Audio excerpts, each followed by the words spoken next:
আজকের গল্প রানী আমিনা রচিত আফিডিয়ান।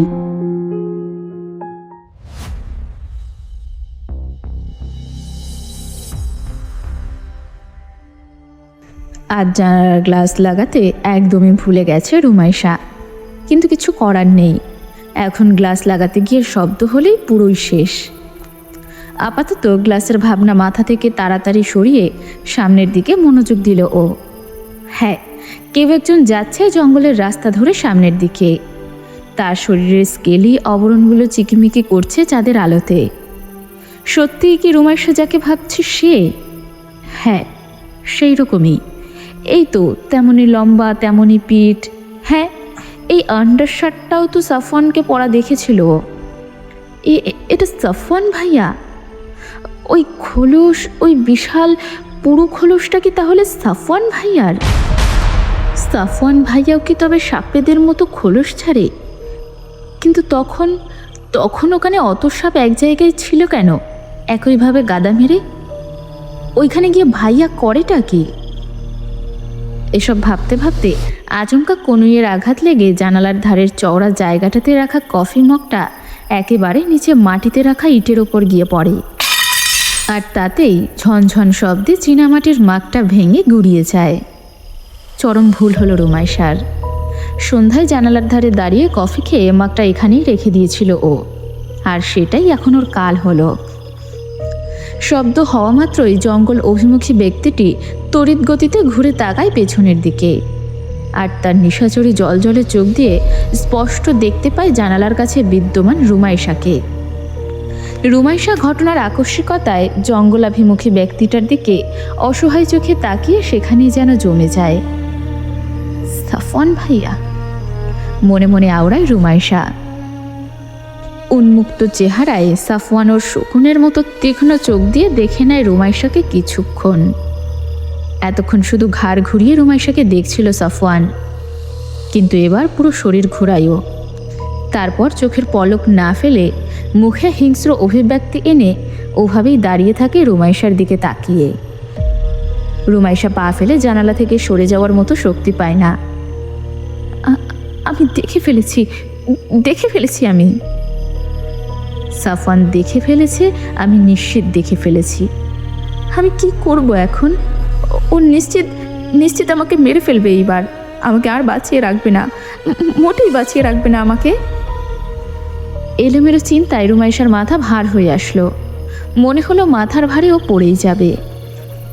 এখনও চোখ ওর সাফওয়ানের দিকে। সাফওয়ান আরও কিছুক্ষণ শিকারের দৃষ্টিতে ওর দিকে তাকিয়ে থেকে আবার ঘুরে দুই হাত প্যান্টের পকেটে রেখে ধীর গতিতে নিজের গন্তব্যের দিকে চলল। সাফওয়ানকে চলে যেতে দেখে তড়িৎ গতিতে বিছানায় এসে বসল রুমাইশা। জোরে জোরে নিঃশ্বাস ওঠানামা করছে ওর। টেবিলের ওপর থেকে বোতল নিয়ে বোতল উঁচু করে পানি খেলো। সাফওয়ান দেখে ফেলেছে আমাকে। আমি যে জেনে গেছি ওর ব্যাপারে সেটাও বুঝে গেছে। আমি কি করব এখন? বাড়ি চলে যাব, কিন্তু বাড়ি গিয়েও কি হবে? ও তো আমার বাড়ি গিয়েও আমাকে মেরে ফেলে দিয়ে আসবে। উত্তেজনায় কান মাথা গরম হতে শুরু করলো রুমাইশার। গা ঘেমে যাচ্ছে যেন। কি হবে এখন? হাতড়ে মাথার বালিশটা খুঁজে কোনো রকমে তার উপর মাথা রেখে চিত হয়ে বিছানায় পিঠ রাখলো রুমাইশা। কালই এই বাড়ি ছাড়তে হবে, যেভাবেই হোক। আর এইখানে থাকা যাবে না। ফুপ্পিকে বলে কালই বাড়ি চলে যাবে ও।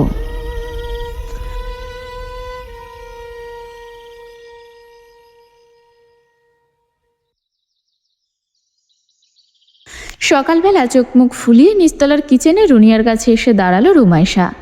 এসেই বলল, আমি বাড়ি যাব ফুপ্পি। রুনিয়া রুটি বেলছিলেন। রুমাইশার কথা শুনে রুটি বেলা থামিয়ে রুমাইশার দিকে তাকালেন। এরকম ফোলা ফোলা চোখ মুখ দেখে রুনিয়া উৎকণ্ঠিত গলায় বললেন, এরকম লাগছে কেন তোকে? কান্নাকাটি করেছিস নাকি? রুমাইশা দুদিকে মাথা নাড়িয়ে না বোঝালো, কিন্তু রুনিয়া স্পষ্ট দেখলেন রুমাইশার মুখে বেদনার ছাপ। রুটি বেলার বেলুনটা পাশে রেখে আটা মাখা হাত দিয়েই রুমাইশার দুই গালে স্পর্শ করলেন রুনিয়া। তারপর বললেন, কি হয়েছে তোর? কেউ কিছু বলেছে? সাফিনের সাথে ঝামেলা হয়েছে তোর? রুমাইশা কোনো উত্তর করছে না দেখে কিছুক্ষণ রুমাইশাকে ভালোভাবে পর্যবেক্ষণ করলেন রুনিয়া। তারপর ধীর গতিতে জিজ্ঞেস করলেন, সাফওয়ান কিছু বলেছে নাকি? সাফওয়ানের নাম শুনতে শরীরের শিহরণ বয়ে গেল ওর। চোখ ফেটে পানি আসতে চাইল, কিন্তু ঠোঁট চেপে কান্নাটা আটকাল রুমাইশা। কিছু স্বীকার করল না রুনিয়ার কাছে। থেমে থেমে বলল, অনেক দিন বাসায় যাওয়া হয়নি, তাই মন খারাপ লাগছে। বাবা আর মায়ের কথা মনে পড়ছে খুব। এক্সামের আগে তো এখনও 4 দিন আছে। লাস্ট এক্সামটা না হয় আমি বাড়ি থেকেই দিব ফুপ্পি, একটার জন্য সমস্যা হবে না। রুনিয়া কিছুক্ষণ ভালোভাবে আপাদমস্তক দেখলেন রুমাইশাকে। ওনার কাছে মনে হলো কিছু ঘাপলা আছে। সাফওয়ান সেদিন বলেছিল যে রুমাইশা হয়তো কিছু জেনেছে। সত্যিই কি জেনেছে? তাই জন্য কি বাড়ি ছেড়ে চলে যেতে চাইছে? মনে মনে ভাবল রুনিয়া। তারপর বললেন, ঠিক আছে, আর তো আসতে চাচ্ছিস না, তাহলে আজকের দিনটা থেকে যা, কাল সকালে চলে যাস। তোর ফুপ্পা কাল রাতে রাজহাঁসের মাংস কিনে এনেছে, তুই পছন্দ করিস তাই, খেয়ে কাল সকালে চলে যাস। রুমাইশা একবার বলতে চাইল বিকেলে চলে যাওয়ার কথা, কিন্তু রুনিয়ার মুখের ওপর কিভাবে বলবে ভেবে পেল না। অগত্যা নিজের রুমে চলে গেল। সকালের খাবার খাওয়ার পর রুনিয়া সাফিনকে রান্নাঘরে ডেকে নিয়ে গেলেন। জিজ্ঞেস করলেন রুমাইশার ব্যাপারে, ওর এরকম অবস্থা কেন, বাড়ি চলে যেতে চাওয়ার পেছনে কোনো কারণ আছে কিনা জানতে চাইলেন। সাফিন কালকে রাতে সাফওয়ানের ধমকাধমকির কথা বলে দিল রুমাইশাকে, আর এটাও বলল রাতে সাফওয়ান প্রচুর রেগেছিল, তাই রুমাইশাকে ধমকেছে আর গলা ধরে ধাক্কাও দিয়েছে। মনে মনে আশ্বস্ত হলেন রুনিয়া যে রুমাইশা জেনে যায়নি কিছু, কিন্তু সাফওয়ানের প্রতি রুষ্ট হলেন খুব। রুমাইশাকে গলা ধাক্কা দিয়েছে, ব্যাপারটা মানতেই পারলেন না তিনি। আজ রাতেই সাফওয়ানের সাথে এই ব্যাপারে কথা বলবেন তিনি। সারাটা দিন রুমাইশার খুব খারাপ কাটলো, কোনো কিছুতেই মন বসাতে পারল না। পড়াটাও হলো না তেমন, বইতে চোখ দিয়ে রাখছে ঠিকই, কিন্তু মন অন্যদিকে। শেষ বিকেলের দিকে সাফিন এলো রুমাইশার রুমে। এসে দেখল রুমাইশা টেবিলে কোনোই ঠেকিয়ে দিয়ে 2 হাত দিয়ে মাথা চেপে ধরে চেয়ারে বসে আছে। সাফিন ধীর গতিতে এসে বিছানায় বসল। রুমি আপু, ডাকলো সাফিন। রুমাইশা মাথা তুলে তাকালো সাফিনের দিকে। 2 হাত দিয়ে চোখ ডলে আড়মোড়া ভেঙে চেয়ার সামান্য ঘুরিয়ে নিয়ে সাফিনের দিকে তাকিয়ে বলল, হ্যাঁ বল, কোনো দরকার? মুখভঙ্গি স্বাভাবিক রেখে জিজ্ঞেস করলো রুমাইশা। কালকের জন্য তোমার মন খারাপ আপু? মন খারাপ করো না, আমাকেও তো বকেছে ভাইয়া, কিন্তু আমি তো ওসব মনে রাখিনি। জানোই তো ভাইয়া এখন আর আগের মতো নেই, কেমন যেন হয়ে গেছে। তারপর কিছুক্ষণ বিরতি দিয়ে বলল, ভাইয়া সারাক্ষণ একা একা থাকে, যার জন্য ভাইয়ার মেজাজ সবসময় তুঙ্গে থাকে, কিছু হলেই ছ্যাট করে ওঠে। ভাইয়ার একটা বিয়ে দেওয়া দরকার, কি বলো? সাফিনের কথায় রুমাইশার ঠোঁটের কোণে কিঞ্চিত হাসি দেখা গেল। রুমাইশাকে হাসতে দেখে সাফিন আবারও বলল, মন খারাপ করো না আপু। আর মা বলল তুমি নাকি চলে যাবা। কত প্ল্যান করেছিলাম যে ঘুরতে যাব একসাথে, তোমার এক্সাম শেষ হয়ে গেলে, অথচ তুমি আমার সমস্ত প্ল্যানে পানি ঢেলে দিয়ে বলছো চলে যাবা। এইটা কেমন হলো? মুখ গোমরা করে বলল সাফিন। রুমাইশা নিঃশব্দে হাসল, তারপর বলল, এমনভাবে বলছিস যেন আমি লন্ডন যাচ্ছি আর কখনো ফিরবো না।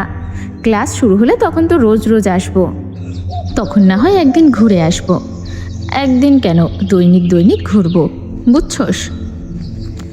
সাফিন উপর নিচ মাথা নাড়িয়ে বোঝালো যে সে বুঝেছে। তারপর উঠে দাঁড়াতে দাঁড়াতে বলল, চলো এখন নিচে চলো, মা কি নাস্তা তৈরি করেছে চেক করে আসি। এই অসময় পড়লে তোমার স্মৃতিশক্তি কমে যাবে, তখন আর পরীক্ষায় পাশ করতে পারবা না, ফেল মেরে বসে থাকবা। আর মামা তোমার এই রিক্সাওয়ালার সাথে বিয়ে দিয়ে দেবে। রিক্সাওয়ালার সাথে বিয়ের কথা শুনে সাফিনের মাথায় একটা চাটি মারল রুমাইশা। তারপর মুখে হাসি ফুটিয়ে সাফিনের হাত ধরে কিচেনে রুমিয়ার কাছে গেল দুজনে। রাতের বেলা সাফওয়ানকে খাবার দিতে গেলেন রুনিয়া। সাফওয়ান রুমের বাইরে টেবিলের পাশে একটা পাটি বিছিয়ে বসে ল্যাপটপে কাজ করছিল। কারো পায়ের আওয়াজ পেয়েই তড়িৎ গতিতে পাশে রাখা মাস্ক আর গগলস পরে নিল। তারপর আবার নিজের কাজে মন দিল। রুনিয়া এসে খাবারের ট্রেটা রাখলেন টি টেবিলের ওপর। তারপর সাফওয়ানের পাশে বসলেন। রুনিয়াকে পাশে বসতে দেখে সাফওয়ান জিজ্ঞেস করল, কিছু বলবে মা? সাফওয়ানের কণ্ঠস্বর শুনে রুনিয়া বুঝলেন সাফওয়ানের মেজাজ খুব একটা ভালো নেই, কিন্তু তিনি দমে গেলেন না। কিছুক্ষণ নীরব থেকে নরম সুরে জিজ্ঞেস করলেন, সাফিন বলল তুই নাকি রুমিকে গলা ধাক্কা দিয়েছিস? সাফওয়ান নিজের কাজ অব্যাহত রেখেই বলল, হ্যাঁ দিয়েছি। কেন দিয়েছি সেটা জিজ্ঞেস করো না। গলা ধাক্কা দেওয়ার মতো কাজ করেছে, তাই গলা ধাক্কা খেয়েছে। রুনিয়া ফুঁস করে নিঃশ্বাস ছাড়লেন। তারপর সাফওয়ানকে বোঝানোর জন্য বললেন, এত বড় একটা মেয়ের গায়ে হাত তুললি, সেটাও আবার গলা ধাক্কা? শামসুল যদি জানতে পারে যে ওর মেয়েকে আমরা এখানে এনে গলা ধাক্কা খাওয়াচ্ছি, তাহলে সেটা কেমন হবে? ভালো হবে? সাফওয়ান এবার ল্যাপটপটা কোলের ওপর থেকে নামিয়ে রেখে রুনিয়ার দিকে ঘুরে বসল। তারপর বলল, ওর যেটা প্রাপ্য ও সেটাই পেয়েছে মা। আর তাছাড়া আমি তো শুধু ওকে একাকে বকিনি, সাফিনকেও বকেছি। কিন্তু দোষটা যেহেতু ওর বেশি, তাই শাস্তি ও বেশি পেয়েছে। যে কাজ করতে বারণ করা হবে সেই কাজ করলে শাস্তি তো পেতেই হবে। তুমি আর এসব নিয়ে চিন্তা করো না। আর রিমু ও বাড়িতে কিছু বলবে না, তুমি নিশ্চিত থাকো। কথা শেষ করে আবারও ঘুরে ল্যাপটপটা কোলে নিল সাফওয়ান। রুনিয়া কিছুক্ষণ ওখানে বসার পর উঠে দোতলায় রুমাইশার রুমের দিকে গেলেন। নিজের রুমে বসে রুমাইশা গতকাল জঙ্গলে কুড়িয়ে পাওয়া বস্তুটা হাতে নিয়ে উল্টিয়ে পাল্টিয়ে দেখছিল। জিনিসটা সাফওয়ানের। নোটস আনতে যেদিন সাফওয়ানের সাথে কলেজে গেছিল, সেদিন এইরকমই দেখতে একটা বস্তু ছিল সাফওয়ানের কাছে। কিন্তু কুড়িয়ে পাওয়া জিনিসটা সাফওয়ানের কিনা সে বিষয়ে সন্দেহ থাকলেও গতরাতের ঘটনার পর রুমাইশা পুরোপুরি নিশ্চিত যে এটা সাফওয়ানেরই। এমন সময় রুনিয়া ঢুকলেন রুমাইশার ঘরে।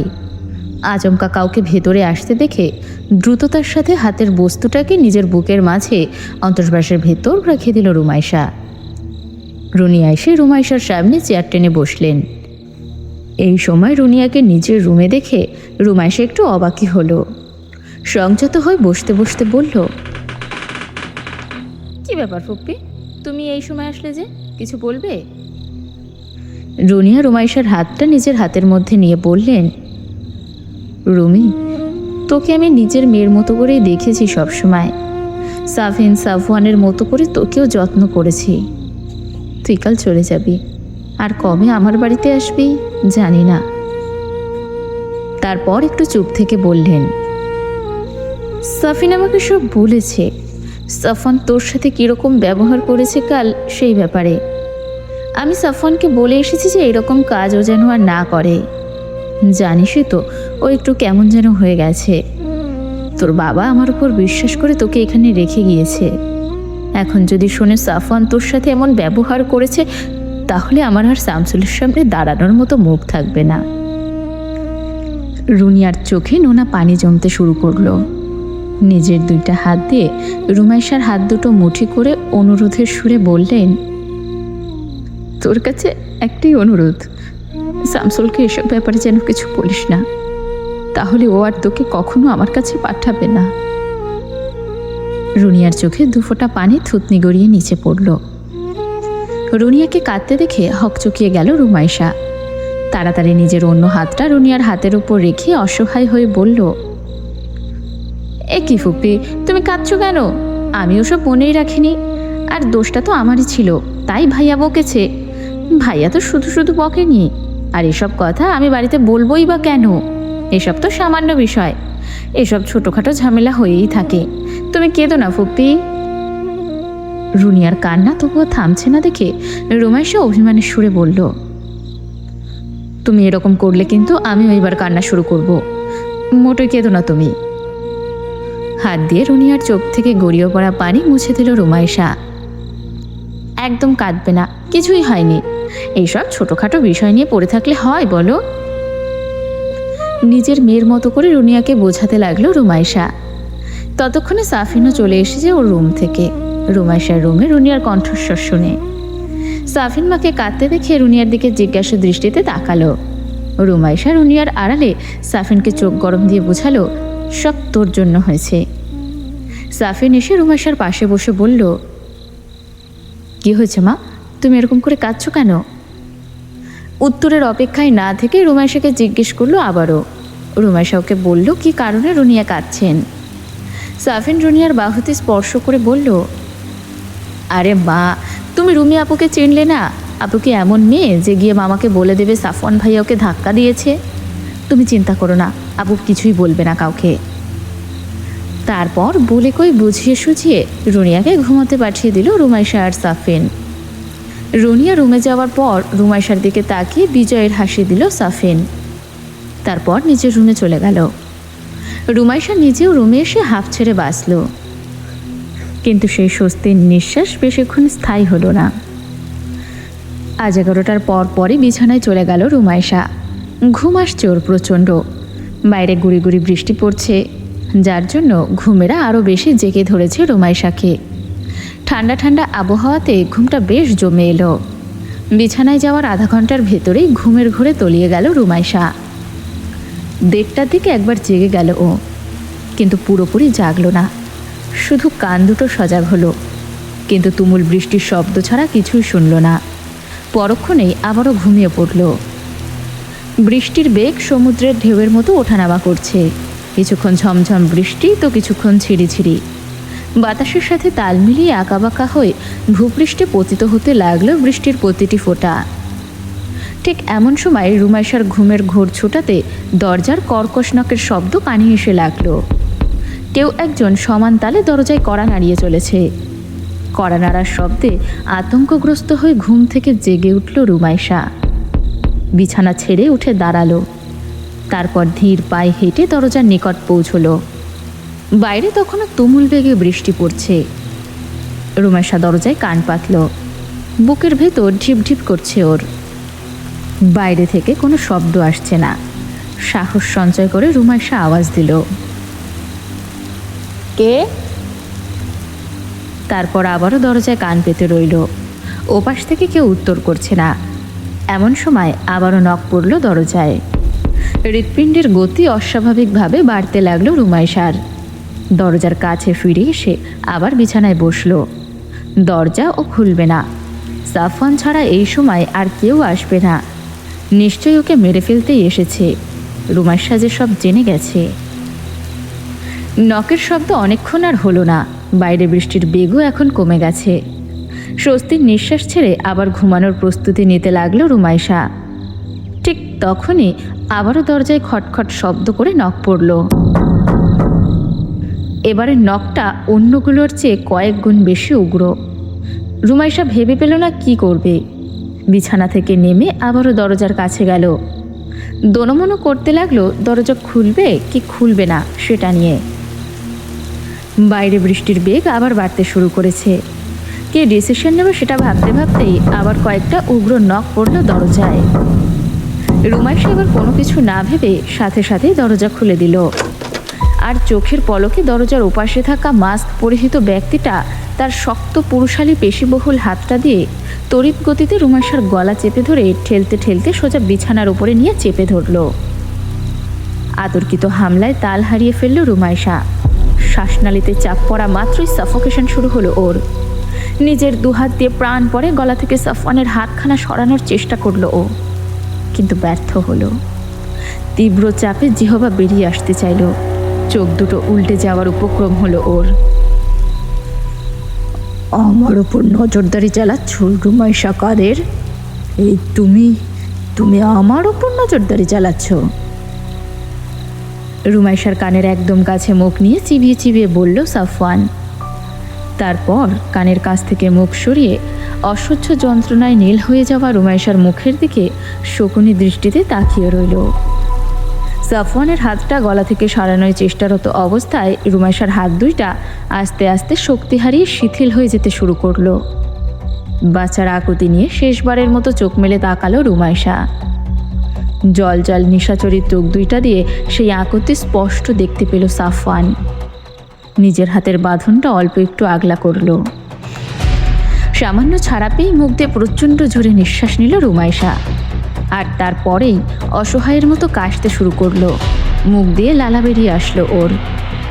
কিন্তু রুমাইশার এমন মরমর অবস্থা দেখেও মন গলল না সাফওয়ানের। গলা ছাড়ল না ও।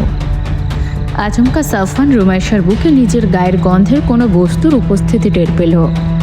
রুমাইশার মুখের ওপর থেকে দৃষ্টি সরিয়ে চোখ নামালো রুমাইশার বুকে। সন্দেহের চোখে আরও একবার চোখ তুলে তাকালো রুমাইশার চোখের দিকে। বেদনাবিদুর দৃষ্টিতে সাফওয়ানের সন্দেহপূর্ণ চাহনির দিকে তাকিয়েই ওর মনে পড়ল রুনিয়া আসার পর জঙ্গল থেকে কুড়িয়ে পাওয়া সেই বস্তুটা ওর অন্তর্বাসের ভেতরেই ঢুকিয়ে রেখেছিল। ঘটনাটা মনে পড়তেই আঁতকে উঠল রুমাইশা। সাফওয়ান নিজের তীক্ষ্ণ নাক দিয়ে কয়েকবার জংলি পশুদের মতো করে রুমাইশার বুকের কাছ থেকে ঘ্রাণটা নিল। আর তারপর সেই বস্তুটা যে একান্তই তার সেটা নিশ্চিত হওয়া মাত্রই রুমাইশার দিকে অগ্নুচক্ষি দিয়ে তাকালো সাফওয়ান। গলার বাঁধন যেটুকু আগলা করেছিল সেটুকু আবারও সুদৃঢ় বন্ধনে চেপে ধরল সাফওয়ান। আর সাথে সাথেই আগের মতো আবারও হাত পা অবশ হয়ে এলো রুমাইশার। সাফওয়ান রুমাইশার গলার নিচে তার বক্ষের আরম্ভস্থলে নিজের হাত স্পর্শ করে ধীর গতিতে দুইটা আঙ্গুল রুমাইশার কামিজের অভ্যন্তরে অন্তর্বাসের ভেতর দিয়ে বক্ষ বিভাজিকা ছুঁয়ে দিয়ে নিয়ে গেল অন্তর্বাসের সীমান্ত রেখায়। আর তারপর সেই কাঙ্ক্ষিত বস্তুটা পেয়েও গেল সাফওয়ান। এক টান দিয়ে সেটা বের করলো ও। টান দেওয়ার সাথে সাথে সাফওয়ানের নখের আঁচড়ে রুমাইশার বুকের মাঝখানে ছিলে গিয়ে কিঞ্চিৎ রক্তিম আভা দেখা গেল। আর এরপরেই রুমাইশার গলা পুরোপুরি ছেড়ে দিল সাফওয়ান। তারপর রুমের দরজা ভেতর থেকে বন্ধ করে ছিটকিনি দিয়ে দিল। শ্বাসরুদ্ধকর অবস্থা থেকে ছাড়া পাওয়া মাত্রই রুমাইশা নিজের গলাতে হাত দিয়ে প্রচণ্ড শব্দ করে দম নিল। চোখ থেকে অনর্গল পানি পড়তে লাগলো ওর। মুখ থেকে কষ বের হয়ে গাল বেয়ে পড়ছে। শ্বাসকষ্টের রোগীর মতো জোরে জোরে দম নিতে থাকলো রুমাইশা। সাফওয়ান এবার এক ঝটকায় রুমাইশার হাত ধরে বিছানা থেকে উঠিয়ে নিজের বুকের সাথে রুমাইশার পিঠ চেপে ধরল। তারপর রুমাইশার চিবুক চেপে ধরে রুমাইশার কানের কাছে মুখ নিয়ে চিবিয়ে চিবিয়ে বলল, তোর সাহস কত বড়! তুই আমার উপর নজর রাখছিস? কবে থেকে জানিস তুই সব আমার ব্যাপারে? কবে থেকে আমার সম্পর্কে সব জানিস? বল, এক্ষুনি বল। রুমাইশা কোনো উত্তর করতে পারল না, কান্না ছাড়া। গলা যেন বসে গেছে ওর। বাইরের বৃষ্টির বেগ ক্রমশ বাড়তে থাকলো, আর সেই সাথে সমানতালে বাড়তে থাকলো সাফওয়ানের ক্রোধ। আমার রুমে কেন গিয়েছিলি? কিসের জন্য গিয়েছিলি আমার রুমে? গোয়েন্দাগিরি করছিস আমার ওপর? সেদিন ছেলেরা সবাই নামাজে গেলে সবার অগোচরে সাফওয়ানের রুমে হানা দেয় রুমাইশা। যেখানে রুনিয়ারও যাওয়ার অনুমতি নেই সেখানে ও অনধিকার প্রবেশ করে। সাফওয়ানের রুমের একটা দেওয়াল জুড়ে বুককেস রাখা, সেখানে অধিকাংশ বই বিভিন্ন গাছ ও গুল্ম সম্পর্কে, যার নামও কখনো শোনেনি রুমাইশা। আর বাকি যেগুলো সেগুলো সব সরীসৃপদের নিয়ে, বিশেষ করে সাপ। টেবিলে রাখা ছিল একটি কালো মলাটের মোটা ডায়েরি, যেটা খুলে কয়েক পাতা উল্টে দেখেছিল রুমাইশা। সেটা ছিল সাফওয়ানের রিসার্চ পেপার, তার নিজেরই সম্পর্কে। বিছানার এক কোণে এক টুকরো খোলস পেয়েছিল সাফওয়ানের, যেটা ফেরার সময় হাতে করে নিয়ে চলে এসেছিল রুমাইশা। ওই খোলসের সাথে জঙ্গলে দেখা খোলসের হুবহু মিল দেখে রুমাইশা বুঝে যায় সাফওয়ানি ছাদ থেকে মাটিতে লাফ দিয়ে জঙ্গলে যায়। কিন্তু কেন যায় সেটা উদ্ঘাটন করতে গিয়েই বিপত্তিটা বাড়বে। নামাজ শেষে বাড়িতে ফিরে নিজের রুমে অন্য কারো স্পর্শের গন্ধে দিশেহারা হয়ে যায় সাফওয়ান। কিন্তু কিছুক্ষণ ভাবনা চিন্তা করার পরই পেয়ে যায় আসল কালপিটকে। রুমাইশার কোনো উত্তর না পেয়ে সাফওয়ান প্রচণ্ড রেগে গেল। রুমাইশাকে নিজের দিকে ফিরিয়ে নিজের ডান হাত দিয়ে রুমাইশার দুই গালের টুটি চেপে ধরল। ব্যথায় কুঁকড়ে গেল রুমাইশা। চোখ থেকে অঝরে পানি পড়তে লাগলো। মুখ থেকে অস্ফুট শব্দ বেরিয়ে আসলো ওর। সাফওয়ান নিজের মুখ রুমাইশার মুখের একদম কাছে নিয়ে গিয়ে কঠিন স্বরে বলল, সাফিন বা বাইরের অন্য কেউ যদি এই ব্যাপারে কিছু জানে তাহলে সেটা তো শেষ দিন। তারপর ভরাট পুরুষালী কণ্ঠে ধীরে ধীরে বলল, if you wanna live just keep your mouth shut. totally shut, or I will give a kiss of death on your neck like the previous one, and you will no longer be in this world. Mind it. আরও কিছুক্ষণ রুমাইশাকে এভাবে চেপে ধরে রেখে এক ঝটকায় নিজের হাত ছাড়িয়ে নিল সাফওয়ান। এরপর তড়িৎ গতিতে দরজা খুলে যেভাবে এসেছিল সেভাবেই আবার বেরিয়ে গেল। সাফওয়ান চলে যাওয়ার সাথে সাথেই মাটিতে হাঁটু গেড়ে বসে পড়ল রুমাইশা। গলার বাঁ পাশে সাফওয়ানের হাতের দুটো আঙ্গুলের ছাপ বসে গেছে, জায়গাটা লাল হয়ে আছে। ফ্লোরে বসে গলায় হাত দিয়ে হাঁসফাঁস করতে লাগলো রুমাইশা। প্রচণ্ড ব্যথা অনুভূত হচ্ছে গলায়, ঢোক গিলতেও কষ্ট হচ্ছে। গালের পাশ দিয়ে কষ পড়ে কামিজে লেগেছে, ধুয়ে ফেলতে হবে সব। অনেক কষ্টে ফ্লোর থেকে উঠল রুমাইশা। ক্লোজেট থেকে একটা ওভারসাইজ টি শার্ট আর ট্রাউজার বের করে নিল। ওয়াশরুমে গিয়ে নিতম্ব ছড়ানো চুলগুলো খুলে দিয়ে ঝর্ণা ছেড়ে দিল। ঝর্ণার পানি গায়ে পড়ার সাথে সাথেই ফুপিয়ে কেঁদে উঠল রুমাইশা। এই কি সেই সাফওয়ান যে কিনা ওর পশমকেও স্পর্শ করলেও ছুটে আসতো, যে কিনা ওর কান্না দেখতে পারতো না, যে কিনা ওর জন্য যাকে তাকে মেরে বসতো? এই কি সেই? হ্যাঁ, ওর যে দোষ নেই তা নয়, সাফওয়ানের বিনা অনুমতিতে সাফওয়ানের রুমে ঢুকেছে, ওর উপর নজরদারি করেছে, জানার চেষ্টা করেছে সাফওয়ানের এমন হওয়ার কারণ, কিন্তু তাই বলে এইভাবে টর্চার করবে? এর চাইতে মেরে ফেললেই তো ভালো ছিল। ওয়াশরুমের ফ্লোরে বসে জোরে জোরে কান্না করতে থাকে রুমাইশা। গলার ব্যথাতে শব্দ করতে প্রচণ্ড কষ্ট হওয়া সত্ত্বেও কান্না থামছে না ওর। কিছুক্ষণ পর ভেজা চুল নিয়ে গায়ে টাওয়াল জড়িয়ে ওয়াশরুম থেকে বাইরে বের হলো রুমাইশা। ড্রেসিং টেবিলের তাকে রাখা স্যাভলন ক্রিমটা থেকে অল্প একটু ক্রিম নিয়ে আলতো করে লাগিয়ে দিল নিজের বুকের মাঝখানের ক্ষতস্থানে।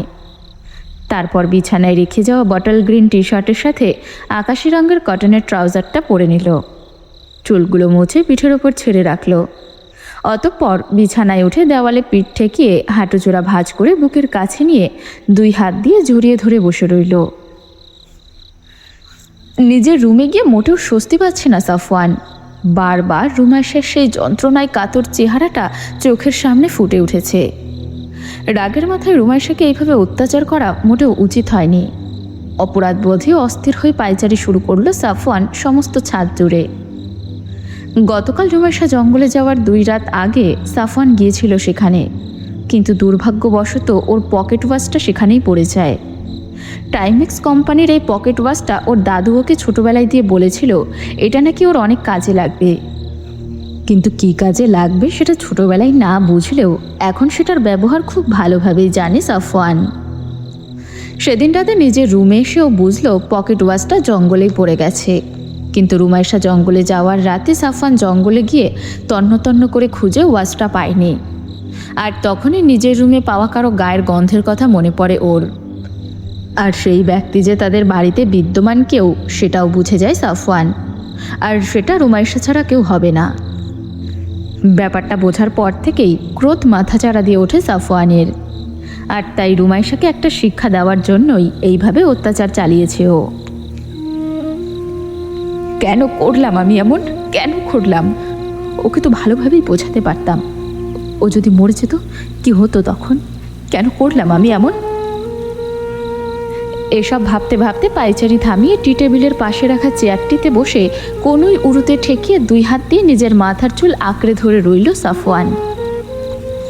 আমার টিমু, আমার আদরের টিমু, আমি কি করলাম?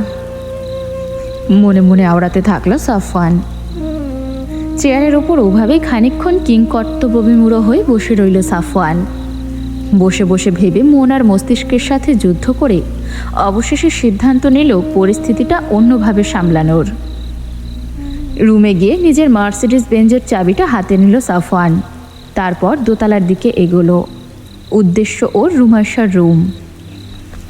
বিছানায় চিত হয়ে লম্বা চুলগুলো একপাশে করে রেখে কোলবালিশের ডান পায়ের হাঁটু ঠেকিয়ে বুকের ওপর হাত রেখে শুয়ে আছে রুমাইশা। ঘুম নেই ওর চোখে, আর যা হয়েছে আজ রাতে তাতে ওর ঘুম আসলেই বরং আশ্চর্যের ব্যাপার হতো। গলাটা বসে গেছে, মুখ দিয়ে আওয়াজ বের হতে যেন কলিজা ছিঁড়ে যাচ্ছে ওর। ঢোক গিলতে গিয়ে ও প্রচণ্ড ব্যথাতে কুঁকড়ে উঠছে। চোখ দিয়ে নোনা পানির বহর বয়ে যাচ্ছে যেন। বারবার চোখ মুছছে রুমাইশা, কিন্তু পরক্ষণেই আবার চোখ দুইটা পানিতে পরিপূর্ণ হয়ে যাচ্ছে। কিছু সময় পর দরজায় নক পড়ল আবারও। রুমাইশার গা কাঁপিয়ে উঠল নকের শব্দে। তড়িঘড়ি করে শোয়া থেকে উঠে বসল। কান খাড়া করে শোনার চেষ্টা করলো দরজার বাইরের শব্দ, কিন্তু বৃষ্টির শব্দের কারণে কোনো কিছুই শোনা গেল না। তৎক্ষণাৎ আবারও কড়া নাড়ার শব্দ হলো, সাথে কারো আদেশপূর্ণ কণ্ঠস্বর। রিমু, দরজা খোল। এটা তো সাফওয়ান, আবার কেন এসেছে? আবার টর্চার করবে আমাকে? বুক ফেটে কান্না আসতে চাইল রুমাইশার। বিছানা থেকে উঠে দরজার কাছে এগিয়ে গিয়ে দাঁড়ালো ও। তারপর দরজা না খুলেই এপাশ থেকে ভীত সন্ত্রস্ত হয়ে কাঁদো কাঁদো কণ্ঠে বলল, আমি কাল সকালেই চলে যাব ভাইয়া। এ বাড়িতে আর কখনো আসবো না, আর কাউকে কিছুই বলবো না। সত্যি বলছি, বিশ্বাস করুন। আমার চেহারাও আর আপনি কখনো দেখবেন না, কসম করে বলছি। দরকার হলে আমি কলেজও বদলে ফেলবো ভাইয়া। আপনি যা বলবেন তাই করব। বলতে বলতে কিছুটা উচ্চস্বরেই ফুপিয়ে কেঁদে ফেলল রুমাইশা। রুমাইশার এমন কান্না একদম বুকে গিয়ে লাগলো সাফওয়ানের। প্রচণ্ড খারাপ লাগলো ওর। এদিকে বাইরে সাফওয়ানের গলা শুনে ঘুম ভেঙে গেল সাফিনের। তড়িঘড়ি করে বিছানা ছেড়ে উঠে দরজা খুলে বাইরে বেরিয়ে এলো। রুমাইশার রুমের দরজার সামনে সাফওয়ানকে দাঁড়িয়ে থাকতে দেখে প্রচণ্ড রকম অবাক হলো ও। কি হচ্ছে কিছুই বুঝে উঠতে না পেরে বিস্মিত হয়ে সাফওয়ানকে জিজ্ঞেস করলো, কি হয়েছে ভাইয়া? তুমি এখানে এ সময়? রুমিয়াপুর কিছু হয়েছে? সাফওয়ান সাফিনের প্রশ্নের কোনো জবাব না দিয়ে আবারও নক করল দরজায়। নরম গলায় বলল, রিমু, দরজা খোল এক্ষুনি। ভালো হবে না বলছি, দ্রুত খোল। কিন্তু রুমাইশা দরজা খোলেনি। ওপাশ থেকে কান্নারত অবস্থাতেই বলল, আপনি চলে যান ভাইয়া, আমি কাল সকালেই চলে যাব এখান থেকে, কথা দিচ্ছি। সাফিন রুমাইশার কথার আগামাথা কিছুই বুঝতে না পেরে সাফওয়ানের দিকে জিজ্ঞাসু দৃষ্টিতে তাকালো। সাফওয়ান বুঝলো এভাবে কাজ হবে না, রুমাইশাকে বলে দরজা খোলানো যাবে না। তাই দরজায় নক করা ছেড়ে দিয়ে সাফিনের দিকে ঘুরল। নিজের ট্রাউজারের পকেটে 2 হাত দিয়ে সোজা হয়ে দাঁড়ালো। আমার কথা মন দিয়ে শোন। আমি এখন রুমাইশা রুমের পেছনের জানালা দিয়ে ওর ঘরে ঢুকবো, তারপর ওকে নিয়ে বের হব। কোথায় যাব জানি না, কখন ফিরবো সেটাও জানি না। যখন ফিরবো তখন তোকে কল দিব। আমার ফিরতে ফিরতে যদি সকাল হয়ে যায়, তাহলে মাকে ম্যানেজ করার দায়িত্ব তোর। বোঝা গেছে? ভারী কণ্ঠে বলল সাফওয়ান। সাফিন উপর নিচ মাথা নাড়ালো, দ্বিতীয় কোনো প্রশ্ন করল না। কি হচ্ছে এখানে সেটা পরেও জানা যাবে, আগে এদের ভেতরকার মনোমালিন্য দূর হোক, মনে মনে আওড়ালো সাফিন। সাফওয়ান এবার ছাদের দিকে চলে গেল। সাফিনের সাথে সাফওয়ানের কি কথা হয়েছে তা জানতে পারল না রুমাইশা। কারো পায়ের শব্দ ছাদের দিকে চলে যেতেই রুমাইশা ভেতর থেকে আওয়াজ দিল, সাফিন। সাফিন বাইরে থেকে বলে উঠল, হ্যাঁ আপু বলো। সাফওয়ান ভাইয়া চলে গেছে? হ্যাঁ ভাইয়া চলে গেল এইমাত্র। সাফওয়ান যে জানালা দিয়ে ঢুকবে রুমাইশা রুমে, সেটা গোপনেই রাখলো সাফিন। হাঁপ ছেড়ে বাজল রুমাইশা। সাফিনের কোনো বাক্য ব্যয় না করে নিজের রুমে গিয়ে দরজা লাগিয়ে দিল। রুমাইশা দরজার কাছে ধীরে ধীরে বসে পড়ল। তারপর দরজায় পিঠ ঠেকিয়ে চোখ দুইটা বন্ধ করে স্বস্তির নিঃশ্বাস ছাড়ল। মনে মনে সিদ্ধান্ত নিল সকালেই কারো জানার আগে বাড়ি ছাড়বে ও।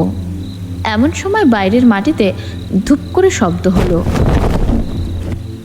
সাফওয়ান এখন নিশ্চয়ই জঙ্গলের দিকে যাচ্ছে, ভাবল রুমাইশা। দরজায় মাথা ঠেকিয়ে একটু শান্ত করলো নিজেকে।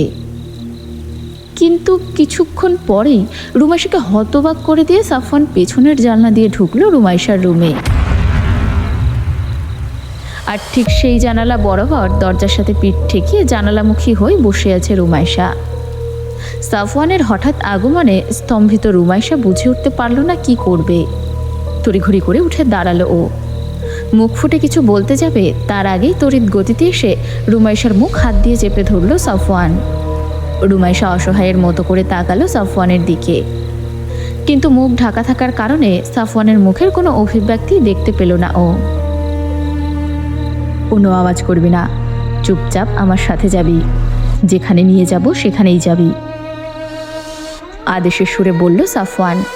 তারপর রুমাইশার হাত দুইটা নিজের কাঁধের উপর রেখে রুমাইশার বাহুমূলের নিম্নদেশে হাত দিয়ে বাচ্চাদের মতো করে কোলে তুলে নিল ওকে। রুমাইশার মুখটা নিজের কাঁধের উপর রেখে ওর বুকের সাথে বুক মিশিয়ে দিল। বহু বছর পর আবারও রুমাইশাকে ছোটবেলার মতো করে কোলে নিয়েছে সাফওয়ান। অনুভূতিটাও সেই ছোটবেলার মতোই, শুধু বুকের কাজটাই পরিবর্তন হয়েছে। সাফওয়ানের মনে হলো যেন নরম তুলতুলে তুলার বস্তা কোলে নিয়েছে ও। এরপর আদেশের সুরে রুমাইশাকে বলল, শক্ত করে ধরে রাখবি, ছাড়লেই কিন্তু পড়ে যাবি, তখন কিছু হলে তার জন্য আমি দায়ী থাকবো না। সাফওয়ানের এই হেন কর্মকাণ্ডে হতভম্ব হয়ে গেল রুমাইশা। জীবনে প্রথমবার কোনো পুরুষের এত কাছে এলো ও। হাত পা অসাড় হয়ে যাওয়ার উপক্রম, কিন্তু কোনো রকম প্রশ্ন করার সাহস পেল না। সাফওয়ানের কথা মতো শক্ত করে গলা জড়িয়ে ধরল সাফওয়ানের, আর পা দুইটা দিয়ে সাফওয়ানের কোমর জড়িয়ে ধরল ঠিক সেই ছোটবেলার মতো করে।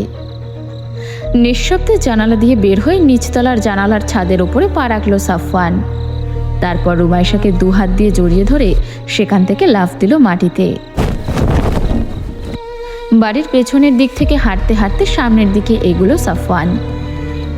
বিস্মিত রুমাইশা সাফওয়ানের কোলের ভেতরে সাফওয়ানের কাঁধে মাথা রাখা অবস্থাতেই ভাবতে লাগলো, হয়তো ওকে মেরে কোথাও গুম করে দেবে সাফওয়ান, ওর লাশটাও কেউ খুঁজে না পায়, তাই এই ব্যবস্থা। ভয় আর উত্তেজনায় হৃৎপিণ্ডের গতি অস্বাভাবিকভাবে বেড়ে গেল রুমাইশার, যার কম্পন নিজের বুকেও অনুভব করল সাফওয়ান, কিন্তু কিছুই বলল না রুমাইশাকে। বাড়ির সামনে থেকে কিছুটা দূরে যাওয়ার পর রুমাইশাকে কোল থেকে নামিয়ে দিয়ে কিছুক্ষণ তির্যক চোখে তাকিয়ে থাকলো সাফওয়ান রুমাইশার দিকে। সাফওয়ানের এইভাবে তাকানোর কারণ বোধগম্য হলো না রুমাইশার, কিন্তু পরক্ষণেই বুকের ওপর যে ওড়না নেই সেটা মনে পড়তেই আটকে উঠল রুমাইশা। অন্তর্বাসীন পাতলা ওভারসাইজ টি শার্টটিতে যে ওর শরীরের কিছু ভাঁজ দৃশ্যমান হয়ে পড়েছে সেটা মনে পড়তেই লজ্জায় মাটিতে মিশে যেতে মন চাইল। চোখ নামিয়ে নিজের দুইটা হাত বুকের উপর কোনাকুনিভাবে রেখে লজ্জা নিবারণের চেষ্টা করলো ও। চুপচাপ এখানেই দাঁড়াবি, কোথাও যাবি না, আমি এক্ষুনি আসছি, বলে আবার বাড়ির দিকে এগোলো সাফওয়ান। তারপর বাড়ির সীমানার প্রাচীরের গেট খুলে ভেতরে ঢুকে গ্যারেজ থেকে গাড়ি বের করে চালিয়ে সোজা বাইরে আসলো। তারপর গাড়ি থেকে নেমে বাসার গেট বন্ধ করে গাড়িতে বসে আবার আসলো রুমাইশা যেখানে দাঁড়িয়ে আছে সেখানে। রুমাইশার সামনে গাড়ি দাঁড় করিয়ে ওকে ইশারা করলো গাড়িতে ওঠার জন্য। রুমাইশা বাধ্য মেয়ের মতো গাড়ির পেছনের দরজা খুলে উঠে বসলো। সামনে তাকিয়েই ওর চোখ থেমে গেল গাড়ির রিয়ার ভিউ মিররে। সাফওয়ান মিররের ভিতর দিয়েই তাকিয়ে আছে ওর দিকে। মিররে চোখ রাখা অবস্থাতেই গম্ভীর চাপা কণ্ঠে সাফওয়ান বলে উঠল, আমাকে কি তোর ড্রাইভার মনে হচ্ছে? প্রথমে সাফওয়ানের কথার মানে বুঝতে না পারলেও পরক্ষণেই বুঝে গেল রুমাইশা। ফোঁস করে নিঃশ্বাস ছাড়ল। তারপর গাড়ির পেছনের সিট থেকে নেমে সাফওয়ানের পাশের সিটে ওঠার উদ্দেশ্যে গেল। মেরেই তো ফেলবি, তা তো নাটক করার কি আছে বুঝলাম না, মনে মনে বলল রুমাইশা। কিন্তু বিপত্তি বাঁধল দরজা খোলার সময়। আজকেও দরজা খুলতে গিয়ে পারল না রুমাইশা। এই দরজাটার যে কি সমস্যা তা মাথাতেই আসলো না ওর। সাফওয়ান নিজের দাঁত চেপে ধরে চোখ দুইটা বন্ধ করে ফোঁস করে নিঃশ্বাস ছেড়ে নিজের ক্রোধকে সংযত করল। তারপর ড্রাইভিং সিট থেকে নেমে গিয়ে রুমাইশার পাশের দরজা খুলে দিয়ে আবার নিজের সিটে গিয়ে বসলো। রুমাইশা উঠে বসলো গাড়িতে, তারপর দরজা আটকে দিল। জনমানবহীন রাস্তায় তুমুল গতিতে গাড়ি হাঁকালো সাফওয়ান। রুমাইশা সোজা হয়ে বসে সামনে তাকিয়ে রইল, নড়াচড়াও করল না। উত্তরের জঙ্গলের ভেতর দিয়ে হাইওয়ে চলে গেছে সাতক্ষীরার দিকে। সেদিকেই গাড়ি নিয়ে চলল সাফওয়ান। কিছুক্ষণ পরেই কাঙ্ক্ষিত জায়গায় এসে পৌঁছলো ওরা। জঙ্গলের শেষ প্রান্ত ঘেঁষে বয়ে গেছে হরিণার বিল। রাস্তা থেকে নেমে সেই বিলের পাশে গাড়ি দাঁড় করালো সাফওয়ান। গাড়ি দাঁড় করাতেই ভীত সন্ত্রস্ত হয়ে আশেপাশে চোখ বোলালো রুমাইশা। ঝুম বৃষ্টির পর বিলের পানি প্রচণ্ড রকম শান্ত হয়ে আছে। মেঘ ডাকছে থেকে থেকে, বিদ্যুৎ চমকাচ্ছে। বৃষ্টি যে আরও হবে সেটা মেঘের গুরু গুরু শব্দেই বোঝা যাচ্ছে। বাইরের অবস্থা দেখা বিদ্যমান রুমাইশার দিকে তাকিয়ে আছে সাফওয়ান। গাড়ির ভেতরকার আলোতে রুমাইশার গলার হাতের আঙ্গুলের ছাপ খয়েরি বর্ণ ধারণ করে স্পষ্ট থেকে স্পষ্টতর হচ্ছে যেন। নিজের ড্রাইভিং সিট থেকে সরে গিয়ে রুমাইশার কাছাকাছি চলে এলো সাফওয়ান। নিজের খুব কাছে কারো উপস্থিতি টের পেয়ে চকিতে ফিরে তাকালো রুমাইশা। সাফওয়ানকে নিজের এত কাছে দেখে চমকে গাড়ির দরজার দিকে সরে গিয়ে বসল ও। ধীর গতিতে চোখের ডার্ক গগলসটা খুলে ফেলল সাফওয়ান। খুলে সোজা রুমাইশার চোখের দিকে তাকালো। সাফওয়ানের জলজলে ধূসর সবুজ চোখ দুটোকে এত কাছ থেকে কখনো দেখবে ভাবতেই পারেনি রুমাইশা। অবাক চোখে তাকিয়ে রইল ও সাফওয়ানের চোখ জোড়ায়। অদ্ভুত, খুব অদ্ভুত, সেই সাথে অসাধারণ। রুমাইশাকে চোখ বড় বড় করে এইভাবে তাকিয়ে থাকতে দেখে মনে মনে বেশ মজা পেল সাফওয়ান, কিন্তু সেটা প্রকাশ করল না। রুমাইশার আর একটু কাছাকাছি এসে রুমাইশার গলায় বসে যাওয়া আঙ্গুলের ছাপে হাত বোলালো সাফওয়ান। তারপর রুমাইশার মুখের কাছে নিজের মুখ এগিয়ে নিয়ে এসে রুমাইশার চোখে চোখ রেখে ধীরে ধীরে অনুতাপের স্বরে বলল, সরি রিমু, আমি নিজের হুঁশে ছিলাম না। আমি বুঝতে পারিনি তোকে এতটা কষ্ট দিয়ে ফেলবো। মাথায় কাজ করছিল না আমার, তাই এরকম করে ফেলেছি। সাফওয়ানের এমন কর্মকাণ্ডে রুমাইশা যার পরানেই অবাক হলো। কিছুক্ষণ থেমে রুমাইশার হাতটা নিজের হাতের মুঠোয় নিয়ে ভারী পুরুষালী কণ্ঠে বলল, আমার মোটেই উচিত হয়নি তোর সাথে এমনটা করা। ক্ষমা করে দিয়ে আমাকে, ভুল হয়ে গেছে আমার। আমি এরকমটা করতে চাইনি, তোকে আঘাত দিতে চাইনি। হতবিহ্বল হয়ে গেল রুমাইশা। কথাগুলো বলেই নিজের সিটে গিয়ে বসলো সাফওয়ান। প্রায় মিনিট পাঁচে কেউ আর কোনো কথা বলল না।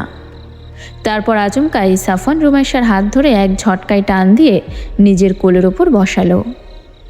হতচকিত রুমাইশা অবাক হয়ে দেখতে লাগলো সাফওয়ানকে। সাফওয়ানের আচরণের এমন পরিবর্তন মানতে পারছে না ও। একটু আগে যা বলেছে অনুতপ্ত হয়ে বলেছে, কিন্তু এখন ওকে এইভাবে কোলের উপর নেওয়ার মানে কি? মনে মনে সাফওয়ানের উদ্দেশ্য কি সেটা নিয়ে ভাবতেই ব্যস্ত হয়ে পড়ল রুমাইশা। সাফওয়ান এবার রুমাইশার চোখে চোখ রেখে নির্লিপ্ত কণ্ঠে জিজ্ঞেস করল, আমার চেহারা দেখেছিস তুই? রুমাইশা ভীত হয়ে ওপর নিচ মাথা নাড়িয়ে হ্যাঁ বোঝালো। কবে দেখেছিস?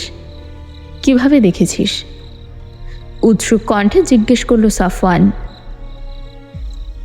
আপনি যেদিন আইসক্রিম খেতে নিচে এসেছিলেন সেদিন দরজার ফাঁকা দিয়ে দেখেছিলাম। আপনার মুখে মাস্ক ছিল না, আইসক্রিম চেটে খাচ্ছিলেন তখন। সাফওয়ানের থেকে চোখ ফিরিয়ে আমতা আমতা করে বলল রুমাইশা। সাফওয়ান নিঃশব্দে হাসল। নজরদারি তো তাহলে অনেক আগে থেকেই চলছে, বলল সাফওয়ান। রুমাইশা প্রত্যুত্তরে কিছুই বলল না। সাফওয়ানের হাসি মুখ হঠাৎ করেই কঠিন হয়ে গেল। চোয়াল শক্ত করে বলল,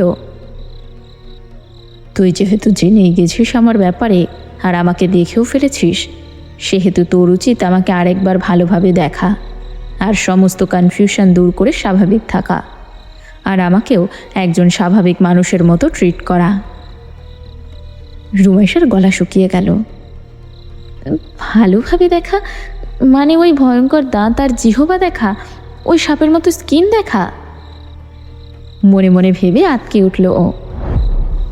মুখ থেকে অস্ফুট শব্দ বেরিয়ে এলো, না আমি দেখব না, জোর দিয়ে বলল রুমাইশা। সাফওয়ানের কোল ছেড়ে উঠে যেতে চাইল, কিন্তু সাফওয়ান তা হতে দিল না। নিজের পেশিবহুল হাত দুইটা দিয়ে রুমাইশাকে জাপটে ধরে বসে রইল। বৃষ্টি শুরু হলো বাইরে। রুমাইশা ছাড়া পাওয়ার জন্য হাত পা ছুটতে লাগলো, কিন্তু তাতে কোনো কাজ হলো না। তোর দেখা লাগবে আর স্বাভাবিক হওয়া লাগবে, প্লাস আমার চুমু খাওয়া লাগবে, ছোটবেলায় যেমন খেতি। স্বাভাবিক অথচ গম্ভীর গলায় বলল সাফওয়ান। সাফওয়ানের কথায় হতভম্ব হয়ে গেল রুমাইশা।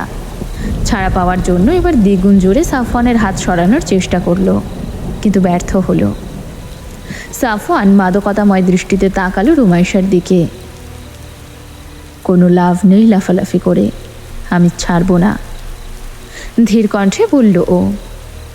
তারপর বাম হাত দিয়ে মুখের ওপর থেকে ধীরে ধীরে নিজের মাস্ক সরালো সাফওয়ান।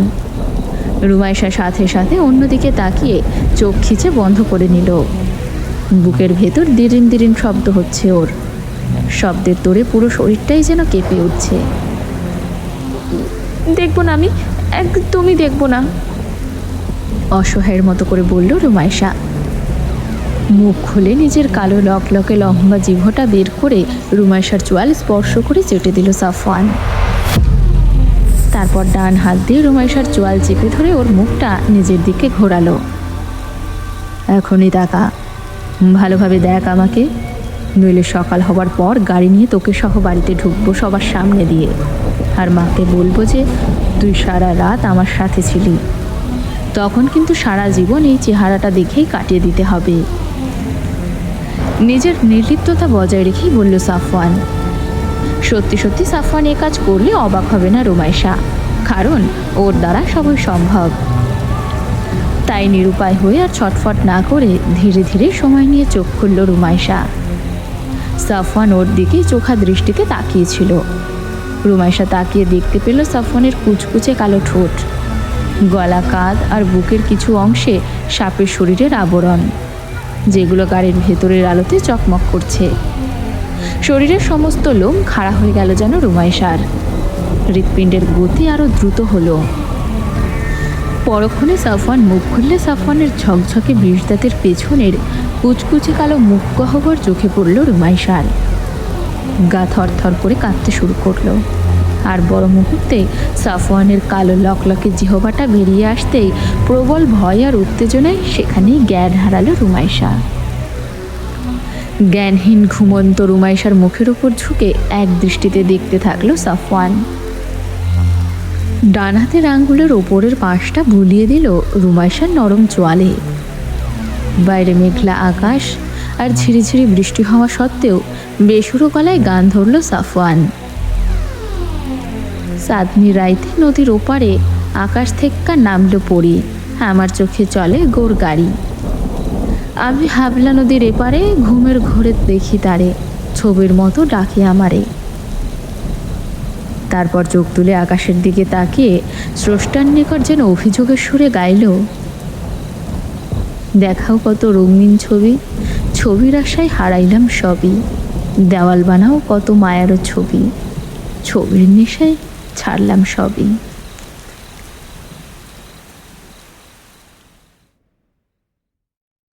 সকাল 6টার দিকে রুমাইশাকে নিয়ে ফিরল সাফওয়ান। বাড়ি থেকে কিছুটা দূরে গাড়ি থামালো। তারপর সাফিনকে কল দিল।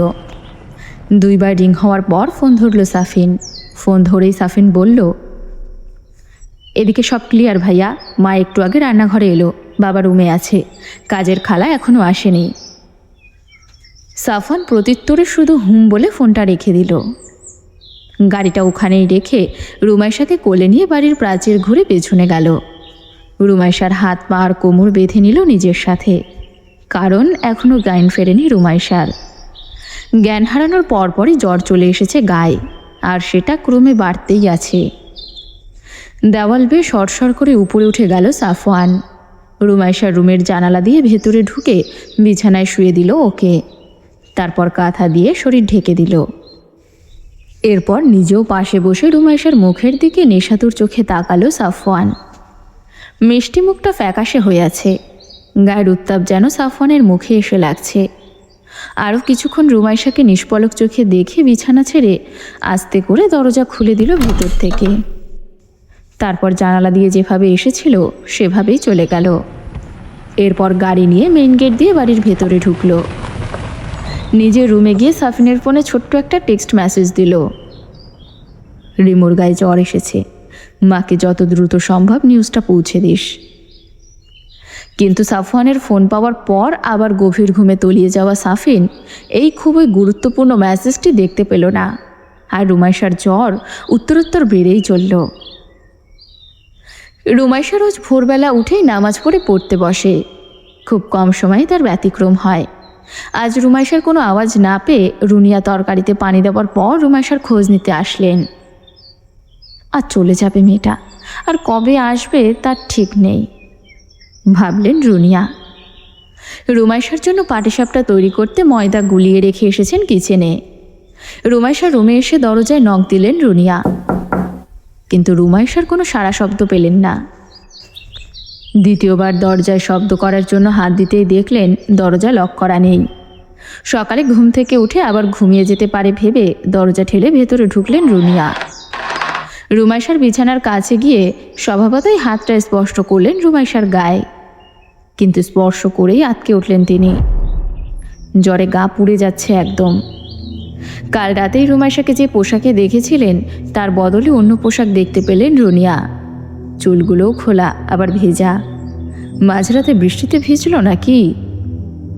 তড়িঘড়ি করে রুমাইশাকে ঘুম থেকে ওঠানোর চেষ্টা করলেন রুনিয়া, কিন্তু এত ডাকাডাকির পরও উঠল না রুমাইশা। ভয় পেয়ে গেলেন রুনিয়া, চোখ মুখ ফ্যাকাশে হয়ে গেল তার। দ্রুত পায়ে হেঁটে নিচতলায় গিয়ে ইস্তিয়াককে খবরটা দিলেন। খবর পাওয়া মাত্র ইস্তিয়াক তাদের ফ্যামিলি ডক্টরকে ডেকে পাঠালেন। বাইরের হুড়োহুড়ির শব্দে জেগে গেছে সাফিন। বিছানায় শোয়া অবস্থাতেই ফোনটা হাতে নিয়ে সুইচ টিপে দেখল সাফওয়ানের মেসেজ। 6:35-এ মেসেজ দিয়েছে সাফওয়ান, এখন বাজে 9টা। সাফিন আতকে উঠে তাড়াহুড়ো করে বিছানা থেকে নেমে বাইরে দৌড়ল। ততক্ষণ ডাক্তার এসে গেছেন।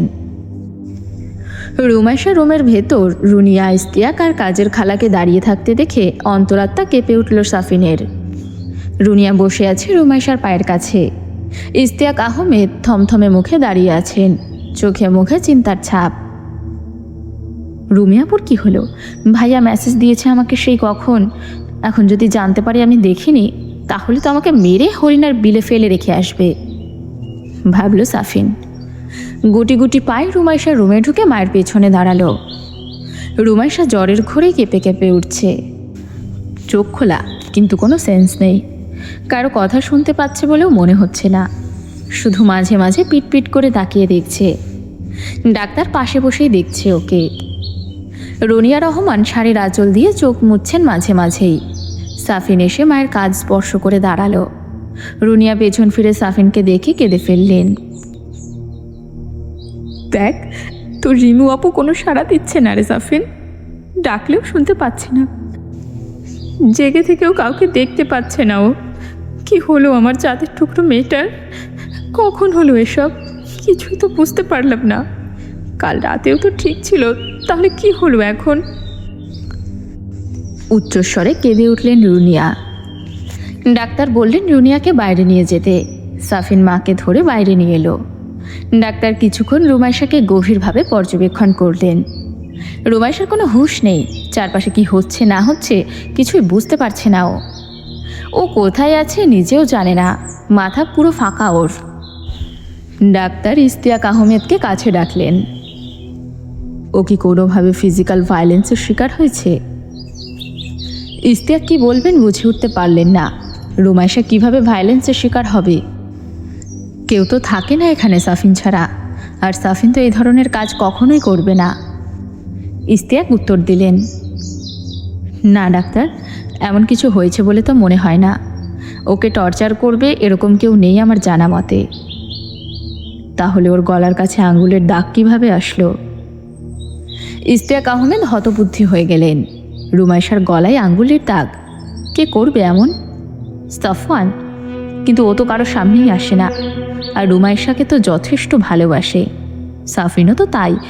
তাহলে ওর গলায় আঙ্গুল বসালো কে?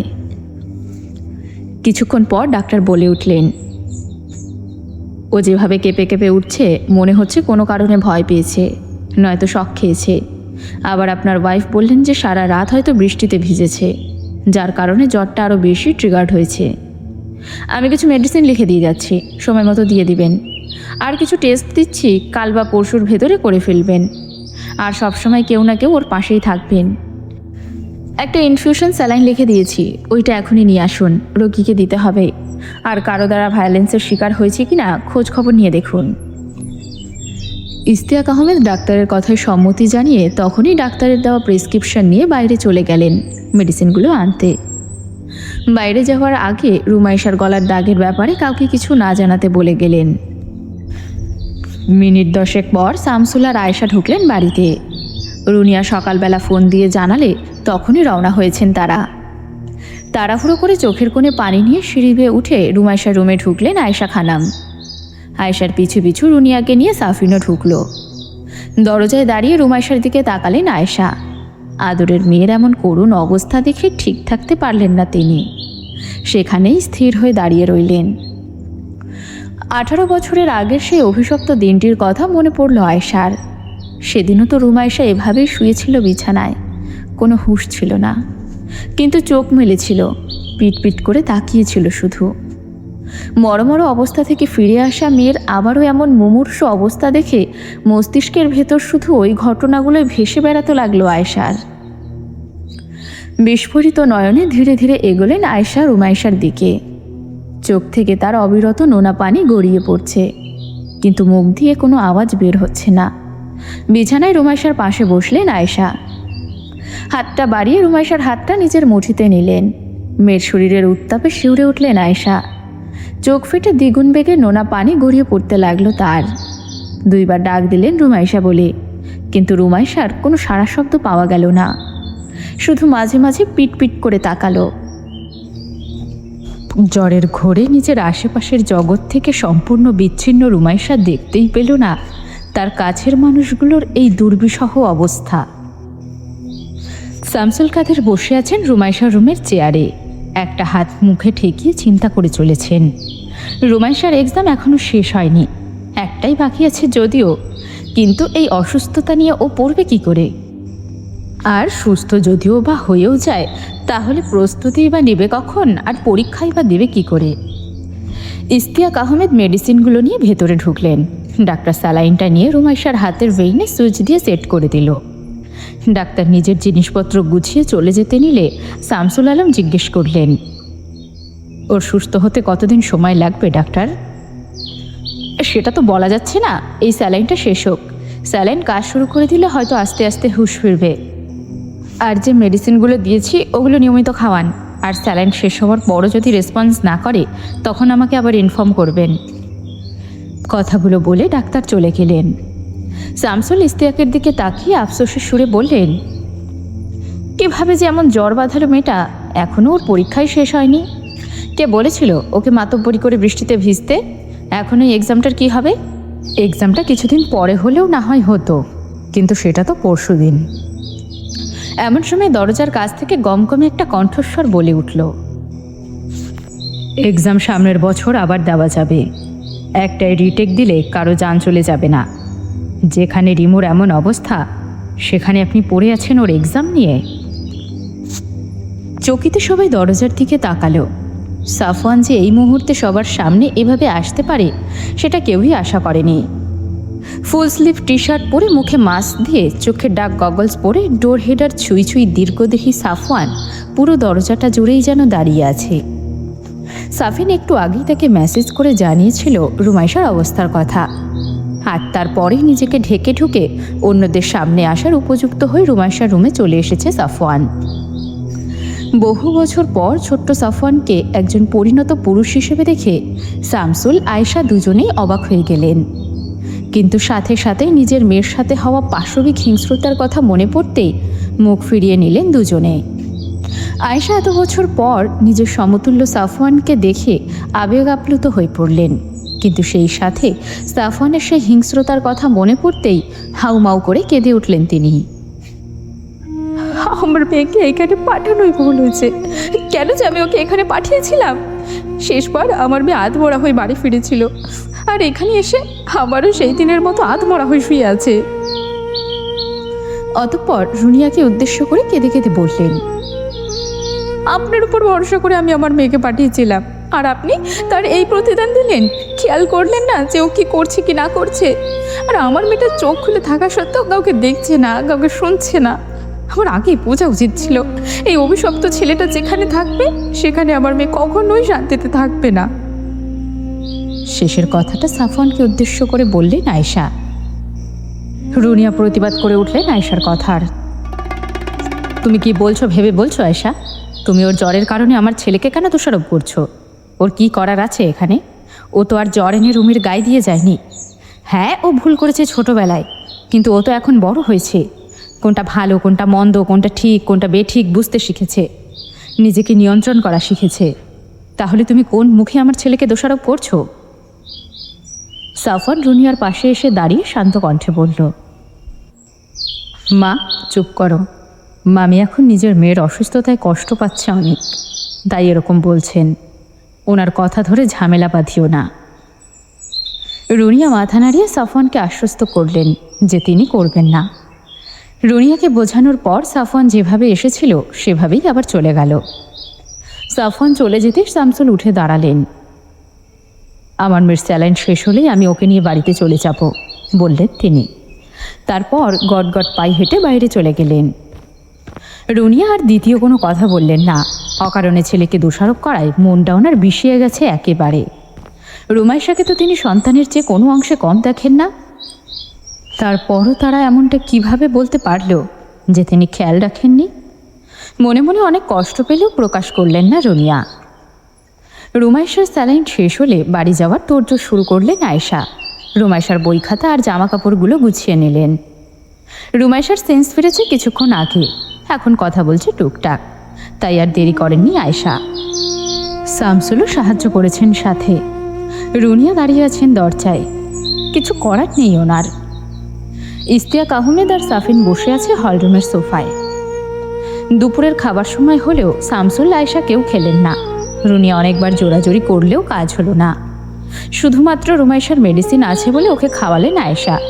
তারপর গাড়ি ডেকে এনে রুমাইশার জিনিসপত্র সহ বাড়ির উদ্দেশ্যে রওনা দিলেন। ছাদের ওপর থেকে একজোড়া তৃষ্ণার্ত চোখ তাকিয়ে তাকিয়ে দেখল শুধু রুমাইশাদের গাড়িটাকে, যতক্ষণ না গাড়িটা চোখের আড়াল হলো।